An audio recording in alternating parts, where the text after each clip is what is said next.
हजरत मोहम्मद सल्लल्लाहु अलैहि वसल्लम एक जंगल के बगल से गुजर रहे थे तो उनको चलते चलते एक हिरन मिला।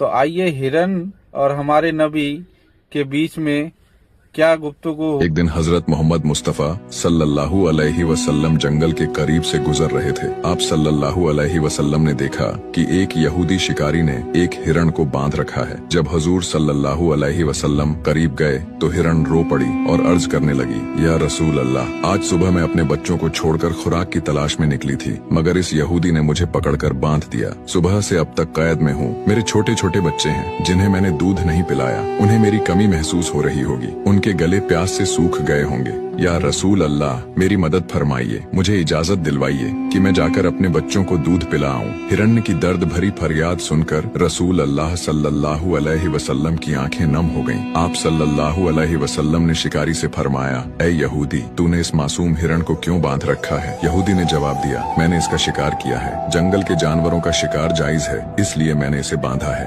नबी करीम सल्लल्लाहु अलैहि वसल्लम ने फरमाया, क्या तू नहीं देख रहा कि यह एक माँ है? इसके थन दूध से भरे हैं। ये अपने बच्चों की मोहब्बत में बेकरार है। इसे छोड़ दो ताकि यह अपने बच्चों को दूध पिला सके। यहूदी ने गुरूर से कहा, मैंने बड़ी मेहनत से इसे पकड़ा है, मैं क्यों छोड़ दूं? आप सल्लल्लाहु अलैहि वसल्लम ने नरमी से फरमाया, इस माँ हिरण को एक बार अपने बच्चों के पास जाने दो, यह दूध पिलाकर वापस आ जाएगी। यहूदी हंसा और कहा, बंधा हुआ जानवर कभी वापस नहीं आता। अगर मैं इसे छोड़ दूं तो यह भाग जाएगी। जब आप सल्लल्लाहु अलैहि वसल्लम ने देखा कि यहूदी मानने को तैयार नहीं तो फरमाया, ऐ यहूदी, इसे आजाद कर दो और इसके बदले मुझे जामिन के तौर पर रख लो। अगर ये वापस न आए तो मैं हमेशा के लिए तुम्हारी कैद में रहूंगा। यहूदी ने शर्त मान ली। हिरण्य को आजाद कर दिया और रसूल अल्लाह सल्लल्लाहु अलैहि वसल्लम वहीं बैठ गए। हिरण्य जंगल की तरफ दौड़ती हुई चली गई। कुछ घंटे गुजरने के बाद यहूदी तंजिया अंदाज में कहने लगा, क्या हुआ हुजूर? आपने कहा हिरनी वापस आएगी, लेकिन वह तो अभी तक वापस नहीं आई। आप सल्लल्लाहु अलैहि वसल्लम ने फरमाया,